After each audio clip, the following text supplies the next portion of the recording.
Wali Kota Palembang Harno Joyo salat Idul Adha terakhir kali sebagai wali kota di Masjid Agung Palembang.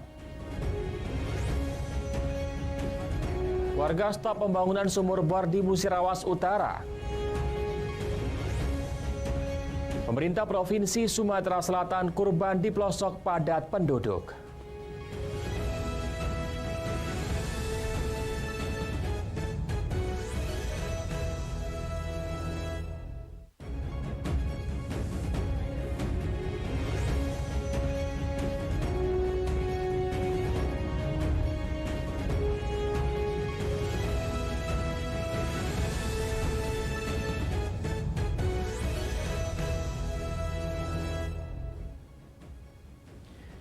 Selamat pagi, apa kabar pemirsa? Senang sekali saya dapat menjumpai Anda dalam Lintas iNews Sumsel. 3 sajian informasi tadi mengawali jumpa kita pada pagi hari ini. Beragam informasi lainnya telah kami siapkan untuk Anda.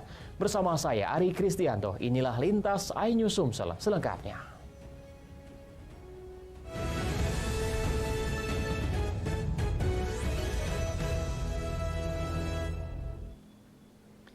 Kita awali informasi pagi ini pemirsa, momen Hari Raya Idul Adha tahun 1444 Hijriah pada tahun 2023 Masehi berbeda dari biasanya. Gubernur Sumatera Selatan Herman Deru bersama ribuan masyarakat melaksanakan sholat Idul Adha di Istana Gubernur Kriya Agung Palembang. Herman Deru berharap selalu tumbuh kebersamaan, kebahagiaan, dan kesehatan bagi masyarakat Sumatera Selatan.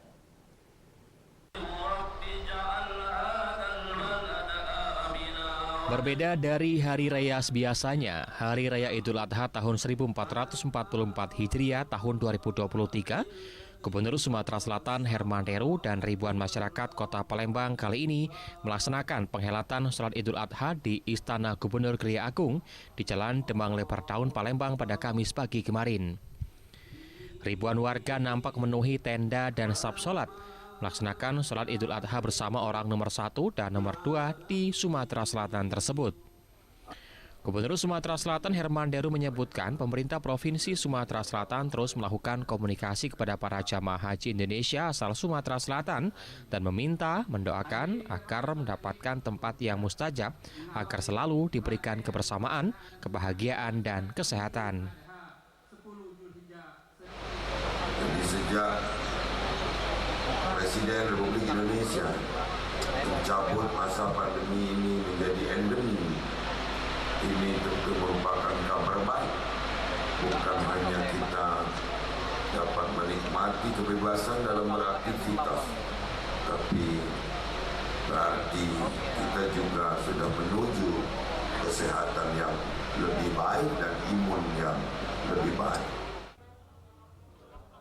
Usai melaksanakan sholat Id bersama-sama, Gubernur Sumatera Selatan Herman Deru mengajak masyarakat untuk halal bihalal dan bersilaturahmi agar tetap terjalin komunikasi yang baik dan bersinergitas pemerintah Provinsi Sumatera Selatan dan masyarakat untuk terwujudnya program-program kerja pemerintah agar Sumatera Selatan lebih maju. Dari Palembang, Muhammad Riza Palepi, iNews melaporkan.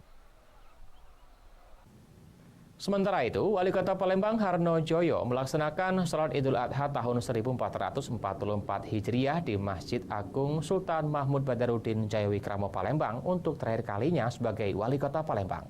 Momen Idul Adha kali ini dimaknai Harno Joyo sebagai momen kekompakan dan saling membantu antar sesama.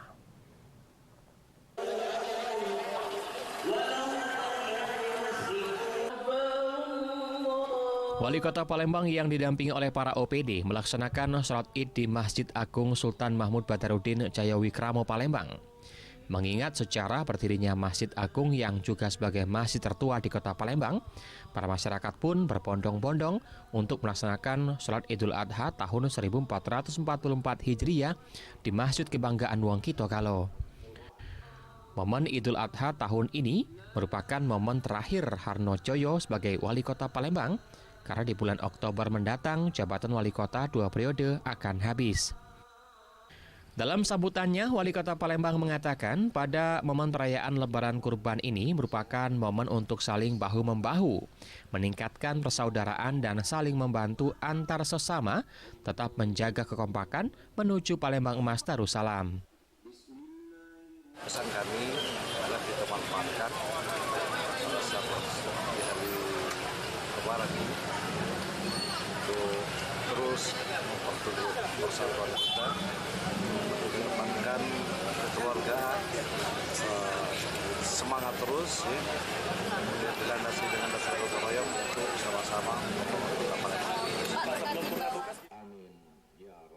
Kepada masyarakat usai melaksanakan sholat id baik di pelataran Masjid Agung dan sepanjang jalan protokol agar tetap menjaga kebersihan dengan tidak membuang sampah sembarangan.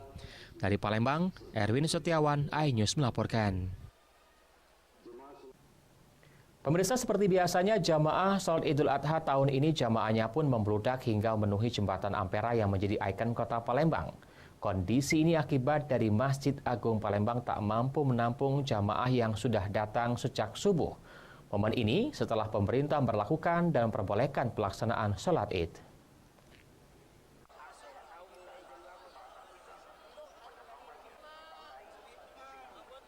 Ribuan jamaah sholat Idul Adha memenuhi Masjid Agung Palembang dan memenuhi jembatan Ampera yang menjadi ikon kota Palembang, Sumatera Selatan. Momen Idul Adha yang sangat dinanti-nantikan masyarakat setelah sempat terhalang pembatasan akibat pandemi COVID-19, sehingga dalam 2 kali sholat id di masjid tertua di kota Palembang ini, jamaahnya melebar hingga mengelilingi bundaran air mancur dan jembatan Ampera. Ramainya jamaah memenuhi area jalan protokol dan jembatan Ampera Palembang tentunya dalam pengawasan petugas kepolisian yang berjaga sejak pagi hari. Sejak jam 6:30 Kamis pagi, semua jalan untuk menuju Masjid Agung ditutup, kecuali kendaraan untuk melaksanakan sholat Idul Adha. Salah satu jamaah sholat Idul Adha di Ampera mengungkapkan kegembiraannya bisa kembali melaksanakan sholat setelah sholat Idul Adha tahun kemarin dirinya tidak bisa melaksanakan sholat id di ikonnya kota Palembang. Ataupun melihat situasi jamaah Masjid Agung ini sangat banyak sekali dan kapasitas Masjid Agung tidak mencukupi untuk menampung para jamaah, sehingga masyarakat atau jamaah menggunakan jalan protokol yang melibatkan atau menggunakan salah satunya adalah jembatan Ampera, dan ini pun sudah sering terjadi dari tahun-tahun sebelumnya, seperti sudah menjadi suatu tradisi khususnya untuk warga kota Palembang dan sekitarnya. Setelah Indonesia terpuruk akibat pandemi COVID-19, kini momen kebangkitan terlihat dalam menyambut Lebaran Kurban tahun ini. Dari Palembang, Erwin Setiawan, iNews melaporkan.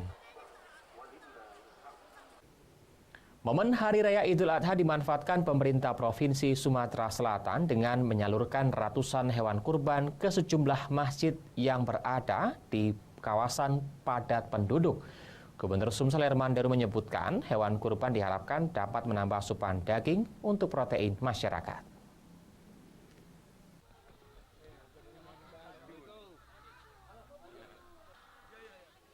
Gubernur Sumatera Selatan Hermanderu meninjau langsung penyaluran dan penyerahan hewan kurban Idul Adha tahun 1444 Hijriah ke sejumlah masjid dan kawasan padat penduduk di sejumlah daerah di dalam kota Palembang. Setidaknya ada sekitar 123 ekor sapi yang disalurkan pemerintah Provinsi Sumatera Selatan sebagai hewan kurban. Penyerahan hewan kurban tersebut disambut antusias oleh masyarakat yang menanti kedatangan Hermanderu. Ratusan ekor sapi kurban tersebut merupakan hasil urunan setiap perangkat organisasi pemerintah daerah di lingkungan pemerintah Provinsi Sumatera Selatan dan perseorangan. Pemilihan masjid itu dilakukan dengan harapan daging sapi dapat dirasakan warga setempat yang notabene ekonomi rendah dan memang membutuhkan, sehingga dapat menambah asupan daging dan protein hewani bagi masyarakat. Harapan kita penyerahan-penyerahan seperti ini dilanjutkan dengan distribusi yang tepat sasaran. Artinya saudara-saudara kita yang kaum mustahik yang berhak menerimanya diharapkan dapat juga menikmati Idul Adha ini dengan menambah asupan daging, protein, mudah-mudahan ini bermanfaat. Gubernur Sumatera Selatan Herman Deru juga menyerahkan secara langsung hewan kurban jenis sapi miliknya bersamaan dengan hewan kurban dari Presiden Joko Widodo untuk masyarakat Sumatera Selatan di Masjid Sultan Mahmud Badarudin II atau Masjid Agung Palembang. Dari Palembang, Muhammad Riza Palepi, iNews melaporkan.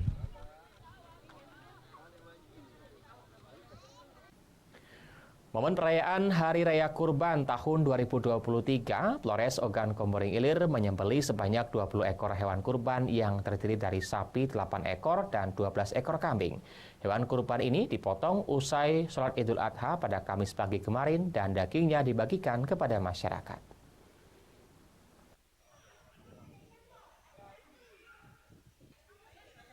Momen perayaan Hari Raya Idul Adha tahun 1444 Hijriah pada tahun 2023, Flores Ogan Komering Ilir menyembelih 20 ekor hewan kurban dengan rincian 8 ekor sapi dan 12 ekor kambing. Penyembelihan hewan dilakukan di markas Polres Oki di Jalan Lintas Timur Kayu Agung, Lampung. Proses motongan dilakukan setelah usai sholat Idul Adha yang melibatkan masyarakat sekitar sebagai panitia.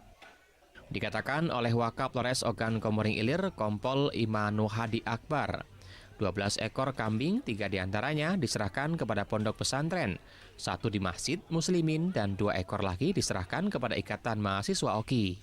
Sementara itu, 8 ekor hewan kurban lainnya dipotong di Flores dengan pembagian kupon sekitar 500 lembar, dan sisanya akan dibagikan dari rumah ke rumah oleh panitia. Kami dari Porsoki dalam kesempatan yang baik ini dalam Hari Raya Idul Adha, kami menyembelih total 8 ekor sapi, 12 ekor kambing. Di mana kambing ini kami serahkan 6, diantaranya 3 di pondok pesantren, 1 di Masjid Muslimin, 2 di Ikatan Mahasiswa Oki. Lebaran kurban kali ini dimaknai untuk meningkatkan keimanan dan ketakwaan kepada Allah Subhanahu wa Ta'ala. Dari Ogan Komering Ilir, Fitriadi, iNews melaporkan. Pemirsa, usai jeda kami akan segera kembali dengan informasi kasus pembunuhan seorang istri di 4 Lawang ditangkap di Pekanbaru Riau.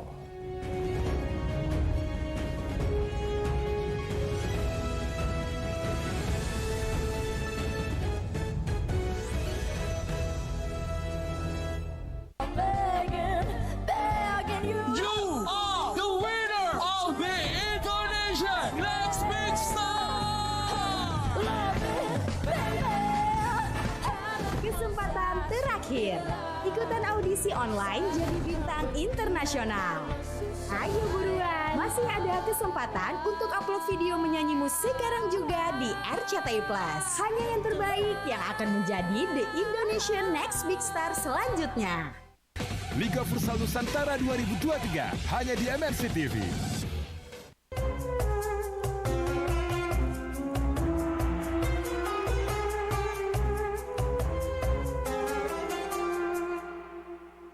Tanya Mama yuk. Ayo. Siraman kolbu di MNC TV. MNC peduli melalui Yayasan Jalinan Kasih bersama Smile Train Indonesia membuka pendaftaran bakti sosial operasi sumbing bibir dan langitan gratis. Bekerja sama dengan sejumlah rumah sakit, daftarkan diri Anda segera. Uang kaget lagi di MNC TV.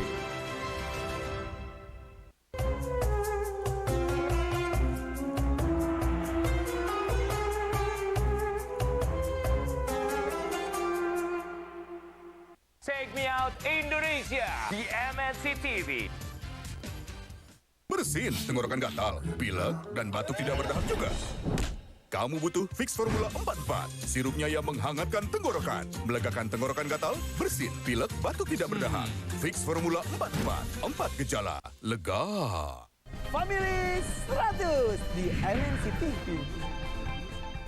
Nominasi aktris tersilet.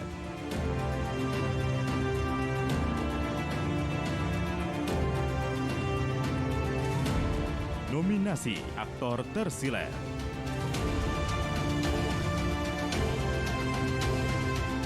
Dukung nominator pilihanmu di Silat Awards 2023 live di RCTI.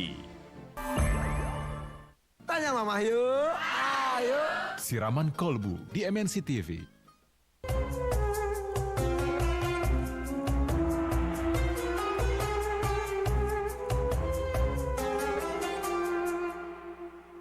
Single ladies, are you ready? Begitu mempesona sekali. Saya tengok dia punya look. Dasar kebuaya buntut. Take Me Out Indonesia di MNC TV.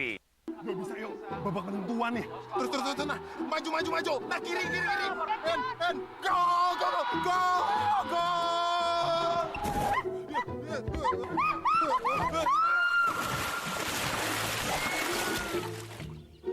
Kamu nih, biasaan deh kayak gitu. Maaf, Beb. Ini tuh momen banget. Siapapun gak mau ketinggalan semua momen seru RCTI Plus. RCTI Plus, satu aplikasi semua hiburan. Siaran digital Anda bermasalah? MNC TV layanan solusi TV digital siap membantu. Saksikan terus program kesayanganmu di kanal digital MNC TV di kota Anda. Lover, ayo kumpul. Ada yang mau balik lagi nih. Semuanya harus tahu Subaki. Kembali ke sini. Yang kangen sama pertarungan seru.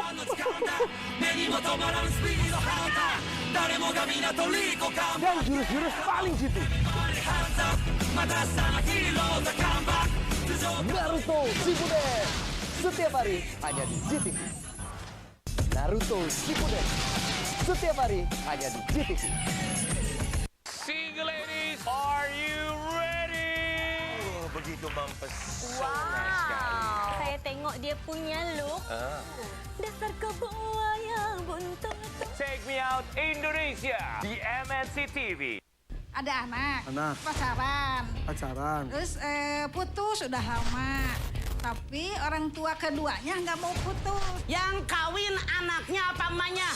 Hidup itu ambil hikmah.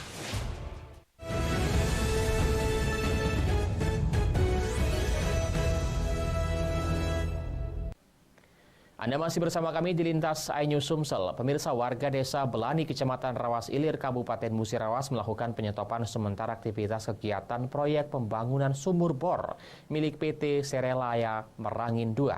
Aksi ini bentuk kekecewaan warga setempat terkait pemberdayaan tenaga kerja lokal.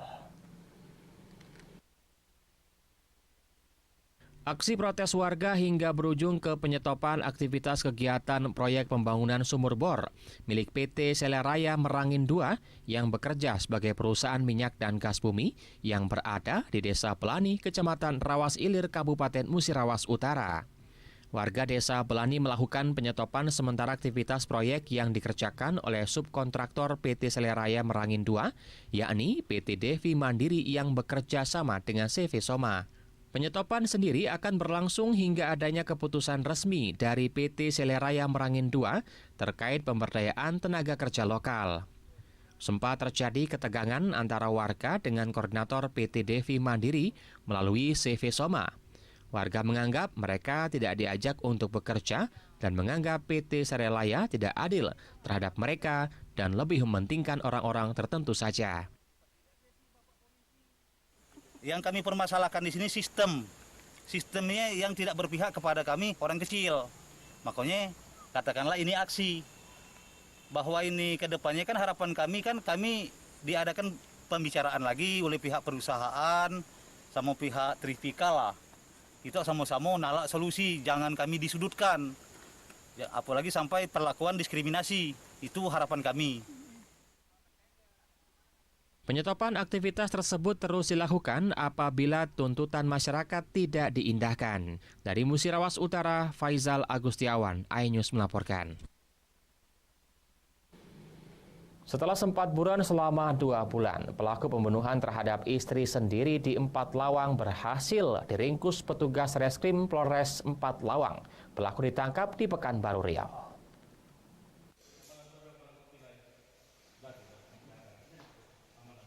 Dalam video penangkapan yang direkam oleh petugas Reskrim Polres 4 Lawang, pelaku Hernanda Aditya berusia 34 tahun tak berkutik saat diringkus di sebuah perumahan dalam kawasan Kecamatan Marpoyan Damai, Pekanbaru Riau.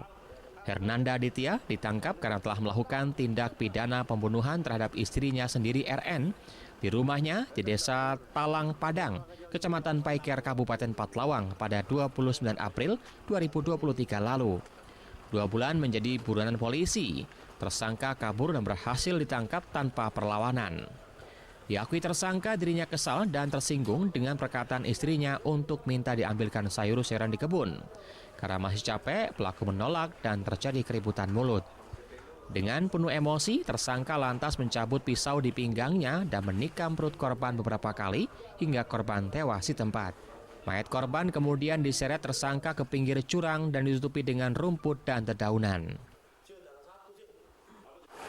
Sebenarnya aku nggak mau karena capek kali, dipaksanya aja.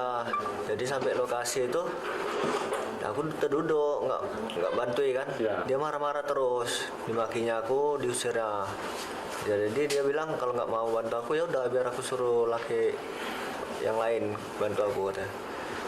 Emosi aku pak. Berapa kali kamu tikam korban? 2 kali. Pakai apa? Pakai pisau. Kami lakukan upaya, namun saat itu masih belum ditemukan. Tapi kami tetap melakukan penyelidikan. Dan alhamdulillah kami kemudian setelah mengalami rangkaian panjang dalam penyidikan, akhirnya kami mengetahui di mana keberadaan tersangka. Kemarin berhasil kami amankan, yaitu di Provinsi Riau. Sepanjang ini yang saya ketahui, si korban dan si pelaku ini baik-baik saja, tidak ada cekcok ataupun apapun yang semasa-masa dia berdua itu. Mereka sudah berapa lama berumah tangga? Lebih kurang 2 tahun, Pak. Kejadian pada kapan kejadiannya? Tanggal 29 April 2023, Pak, hari Sabtu. Guna mempertanggungjawabkan perbuatannya, tersangka dijerat dengan pasal 338 KUHP dan terancam hukuman 15 tahun penjara. Dari Patlawang, Amri Wijaya, iNews melaporkan. Beralih ke informasi olahraga, Gubernur Sumsel Herman Deru menegaskan Palembang siap menjadi tuan rumah Piala Dunia U17. Bahkan, ia sudah ditelepon langsung oleh Ketua Umum PSSI Erick Thohir terkait komitmen sebagai salah satu kota tuan rumah Piala Dunia U17. Sementara itu, Asprop PSSI Sumsel berharap Palembang dapat menggelar babak penyisihan dan pertelapan final.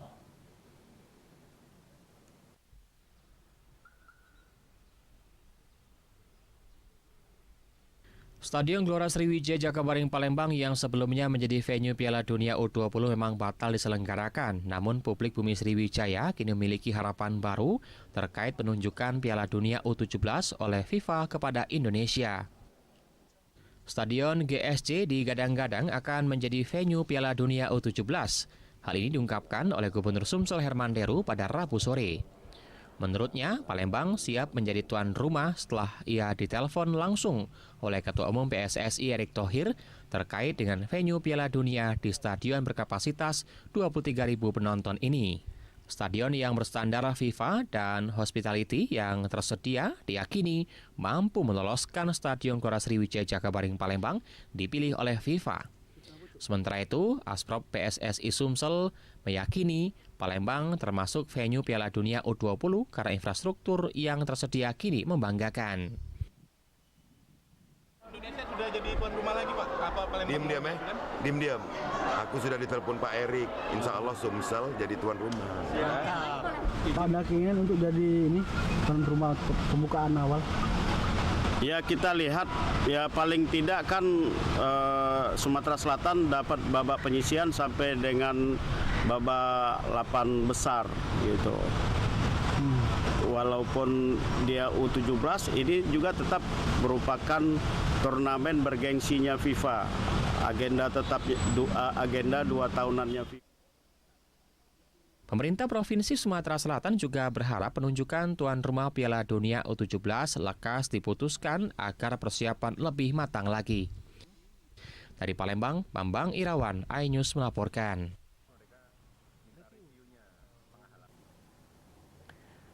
Pemirsa, informasi tadi mengakhiri jumpa kita pada pagi hari ini. Jangan lewatkan informasi menarik lainnya dalam Lintas iNews Sumsel, Senin sampai Jumat pukul 5.30 waktu Indonesia Barat.